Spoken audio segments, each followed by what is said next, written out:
lantai 4. Sampai di lantai 4, ibu nih kamarnya pun dicari-cari. Kamar di Arab susah kan mencarinya. Putar-putar. Satu hotel tuh banyak payah mencari. Tak juga dapat. Rakam maksudnya ghurfah kam. Kamar berapa? Ibu ini juga bingung dia. Kamarnya berapalah kamarnya. Kalau tak salah ibu tuh terakhir dia keluar dari kamar tuh sempat menengok itu ada angka 7 dia di awalnya. 7, bingung lah ibu ini mencari. Solat tak ada yang 7 lagi. Solat tak ada yang 7. Ya macam mana caranya? Digabungkan ibu inilah solat maghrib dengan solat isya.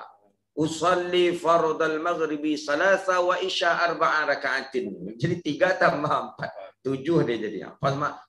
Pas itu tuh, ya ini dia keluarlah temannya. Kemana kata temannya? Loh kok ditinggalin saya kata ibu. Jadi orang Indonesia Pak, insya Allah kalau sampai di Makkah Madinah tak akan tersesat kali. Nanti kalau tersesat coba pula pakai bahasa Arab kayak gitu. Insya Allah tambah tersesat. Untung dibawa polis itu. Kalau polisnya bilang, umpamanya ibu ni bilang, ihdinas siratal mustaqim. Dijawab polis ni, sadaqallahul azim. Berjalan aja lah sendiri. Gitu. Jadi istiqamah ni bahasa Arab istiqamah. Dari bahasa Arab istiqamah. Orang yang tetap, makanya bernama istiqamah. Istaqim. Bagaimana caranya kita bisa istiqamah? Kalau kita lihat orang-orang yang istiqamah ini memang mendapatkan derajat yang mulia. Maka ada bahasa ahli hikmah mengatakan al-istiqamatu afdalu min alfi karamah. Seorang yang istiqamah itu sama dengan mendapatkan 1000 karamah. Dia istiqamah.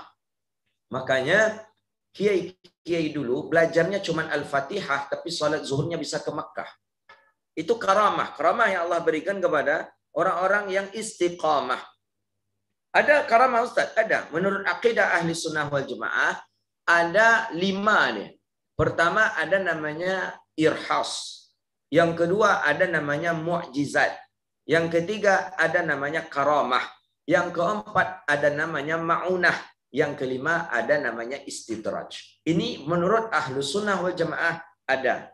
Ini berbeda dengan teman-teman kita sebagian yang mengatakan tak ada karamah, yang ada itu cuma mukjizat. Nah, dia ada 5. Pertama ada namanya irhas.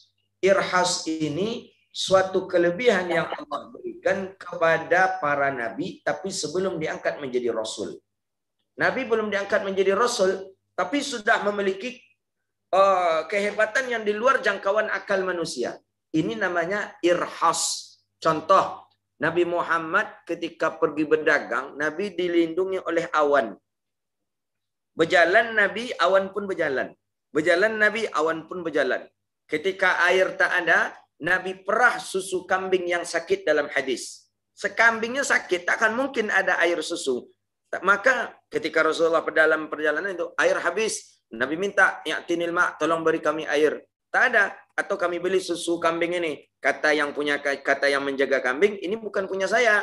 Saya cuma sekadar menjaga saja. Kalau begitu, berilah aku, bantu aku, kata Rasulullah. Nanti engkau minta izin kepada pemiliknya. Si yang menjaga kambing ini bilang, udah ambil ajalah daripada kambing yang sakit itu. Takkan mungkin ada air susunya. Kambing ini jangankan memiliki air susu. Berdiri pun tidak kambing ini. Tapi Nabi punya irhas. Nabi datangi kambing tadi, Nabi usap punggung kambing, qamah, langsung kambing tadi berdiri. Walahlabu syataha, Nabi ambillah air susu kambing tadi. Yang menjaga kambing tadi kaget, ini manusia apa, jin atau apa ya? Karena kambingnya tak bisa berdiri, kambingnya sakit, bisa berdiri dan memiliki air susu yang banyak. Nah, itu kejadian sebelum Nabi diangkat menjadi Rasul. Ini yang disebut dengan irhas namanya. Seperti Nabi Ismail ketika kecil dengan tumitnya digesek-gesekkan ke tanah yang berada di samping Ka'bah, keluarlah air. Air ini bernama air Zam-Zam. Jadi itu namanya irhas. Jadi apa itu irhas? Kelebihan yang Allah berikan kepada para nabi, tapi sebelum diangkat menjadi Rasul. Yang kedua ada namanya mu'jizat. Nah, ini Allah berikan kepada orang-orang yang istiqamah ini. Mukjizat ini khusus Allah berikan kepada para rasul dan para nabi. Nabi Muhammad punya mukjizat. Mukjizat Nabi yang terhebat itu Al-Quran. Nabi juga punya mukjizat, di antaranya bisa membelah bulan. Nabi punya mukjizat dari selajari anak Rasulullah sallallahu alaihi wasallam keluar air. Dalam hadis disebutkan ketika terjadi perang, air habis, tak ada air yang akan diminum, sedangkan bala tentara masih perang. Nanti apa yang akan diminum? Datang sahabat, ya Rasulullah, kita masih perang ya Rasulullah. Al-ma'u qadin fadat. Air sudah habis ya Rasulullah. Apa nanti yang akan diminum oleh para sahabat ya Rasulullah? Tak ada lagi, kata Nabi. Tak ada. Datanglah Nabi kepada ina'uha. Ina' itu drum besar. Datang Rasulullah wa wada'a yadah. Diletakkan oleh Nabi SAW tangannya. Fanfajarat min halma. Keluarlah dari salah-salah anak jari Rasulullah SAW air. Bisa minum dari air itu sebanyak 74 orang. Kehebatan air tadi, wa man syariba minha la zam'a'u abada. Orang yang pernah minum dari air yang selajari Rasulullah tadi, dan dia takkan pernah haus selama-lamanya. Beruntung sahabat yang pernah minum itu. Maka air yang mulia di dunia ini cuma dua saja. Air yang keluar dari selajari anak Rasulullah satu, kemudian air Zam-Zam satu. Itu saja yang mulia. Maka Nabi ini orang mulia. Dari jari Nabi keluar air dalam riwayat hadis. Maka tak bisa kita menyamakan diri kita dengan Rasul. Nabi itu sama dengan saya. Nabi menikah, saya menikah. Nabi, oh tunggu dulu. Nabi keluar air loh di sela anak jarinya. Kita di mana keluar air kita?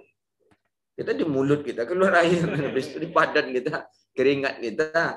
Itu Nabi Sallallahu Alaihi Wasallam. Itu namanya mukjizat. Nabi banyak mukjizat. Nabi Ibrahim juga banyak mukjizat, tak bisa dibakar oleh api. Nabi Musa bisa membelah lautan.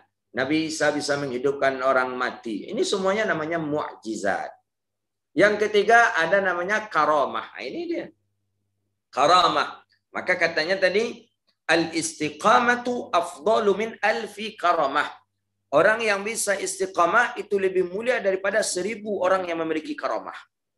Karamah ini suatu kelebihan yang Allah berikan kepada orang-orang saleh.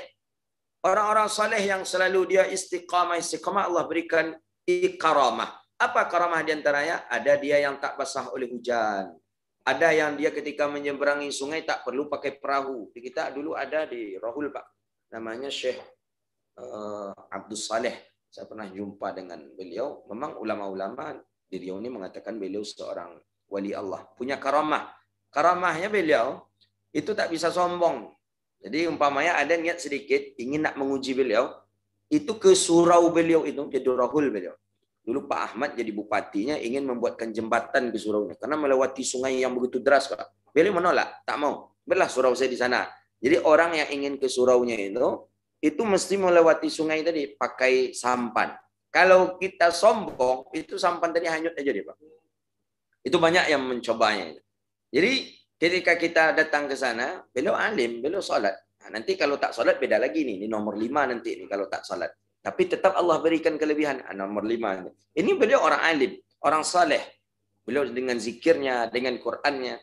Jadi saya sendiri pernah sampai menyeberang dengan perahu dengan ustadz saya.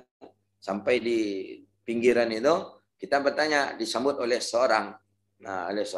Assalamualaikum, waalaikumsalam. Kami nak berjumpa dengan Buya. Di mana Buya? Jadi kata orang tua di sini, Buya itu rumah dia. Dia ada musalla, surau dia yang besar. Rumah satu mungkin rumah khadim pembantunya. Kemudian di sampingnya rumah beliau, tetangga. Di sana rumah Buya. Katanya. Buya ada di sana, datanglah. Katanya. Ayolah, makasih ya. Terima kasih. Jalan saya, jalan. Naik, dia tangga-betangga di rumah tadi. Betangga, pas naik tangga tadi, orang yang menyambut saya itu pula lah yang Buyanya. Nah, kapan pula sampai Buya itu ke sana? Padahal ya, menunggu kita. Itu seketika itu. Memang dahsyat beliau ini. Beliau alim. Kalau tak alim, beda lagi. Beliau orang saleh, beliau saleh. Ini namanya karamah namanya. Nah, ada orang-orang saleh dapat seperti itu. Dan mestikah dia orang-orang soleh? Kalau karamah betul, mesti orang-orang soleh. Jadi antara kita ini mungkin saja punya karamah, mungkin kita soleh, ya bisa saja ada orang yang soleh itu karamah itu orang payah memasangkan kakangnya kuda. Kuda itu jinaknya kan dengan dipasangkan besi, pasangkan sesuatu di mulutnya. Ada seorang ulama di kita itu. Setiap orang yang memiliki kuda itu ingin memasangkan kakangnya tadi, saya tak paham pula nama bahasa Indonesia yang di mulutnya itu ke beliau. Jadi bawalah ke Surabaya, ada payah ini, diikat ke kuda tadi. Ada yang kuda di jari jauh saja, beliau panggil. Sini kata beliau. Datang kuda tadi, langsung saja beliau pasangkan baik-baik. Orang supaya payah. Itu namanya karomah karena beliau orang soleh. Itulah dia. Jadi karomah ini memang suatu hal yang luar biasa yang Allah berikan memang kepada orang-orang soleh. Jadi orang yang istiqamah Allah berikan karomah. Jadi karomah ini bisa diminta-minta, enggak? Atau bisa dibuat-buat karamah ini? Enggak bisa kita buat-buat karamah. Karamah ini haibatum minallah. Ini adalah pemberian daripada Allah Subhanahu wa taala. Banyak karamah-karamah. Kita dengar teman-teman waktu kuliah di Mesir dulu kiai mereka luar biasa. Polisi razia, dia sekedar meniup ke depan ni. Tak nampak oleh polisi katanya. Kita coba pula tak bisa, nampak juga oleh polisi. Itu karamah. Jadi beda makamnya. Beda nih. Kalau kiai tadi orang banyak juga datang, ramai datang. Persiapan konsumsi tak ada. Kita mengundang orang mempersiapkan konsumsi cukup untuk 1.000 orang. Tapi orang datang 2.000. Jadi bagaimana? Kiai tadi pergi, kiai tadi ke belakang. Orang sedang masak tadi, kiai tambahkan garamnya, beliau campur, beliau aduk, beliau ikut pulang. Udah bagikan. Bisa cukup itu. Itu karamah namanya.